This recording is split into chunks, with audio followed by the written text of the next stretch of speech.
தன்னுடைய பக்கமே தர்மம் இருப்பதை பிரத்யங்கராதேவியிடம் எடுத்துரைத்தார். இதேபோல் மகாபாரதத்தில் பாண்டவர்கள் வனவாசம் சென்றிருந்த போது பூஜைக்கு அந்த வனத்தில் பூக்கள் இல்லை. தேடி தேடி மனம் வருந்தினார்கள். பிறகு பாண்டவர்கள் 5 பேரும் அங்கே இருந்த ஆலமரத்தின் இலைகளையே பூக்களாக பாவித்து அர்ச்சித்து வழிபட்டார்கள். வரம் பெற்றார்கள். இழந்த தேசத்தையும் ராஜ்யத்தையும் கௌரவத்தையும் அந்தஸ்தையும் பெற்றார்கள் என சொல்லப்படுகிறது. இந்த நிகுமலா யாகம் செய்வதால் நாம் என்ன பயன்களை பெறுவோம் என்பதை பார்ப்போம். நிகுமலா ஹோமம் மிக சக்தி வாய்ந்த ஹோமம்.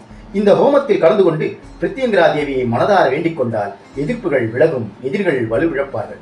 எடுத்த காரியம் அனைத்தையும் நிறைவேற்றி தந்தருள்வார். ஸ்ரீ பிரத்யங்கரா தேவி அமாவாசையில் சக்தியை வழிபடுவதே புண்ணியம். அதிலும் உக்கிர தேவதையாக திகழும் பிரத்யங்கரா தேவியை தரிசிப்பதும் பிரார்த்திப்பதும் வாழ்வில் ஏற்றத்தையும் மாற்றத்தையும் கொடுக்கும் என்கிறார்கள் பக்தர்கள். இப்படி கலியுக கடவுளான இந்த பிரத்யங்கரா தேவிக்கு சில காயத்ரி மந்திரங்கள் இருக்கின்றன.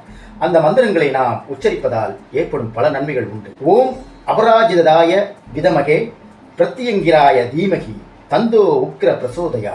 இந்த மந்திரங்களை நாம் உச்சரிப்பதால் இழந்த பதவி மீண்டும் கிடைக்கும். இந்த பிரத்யங்கரா தேவியின் காயத்ரி மந்திரத்தை தினமும் 11 முறை வழிபட்டு வர வேண்டும்.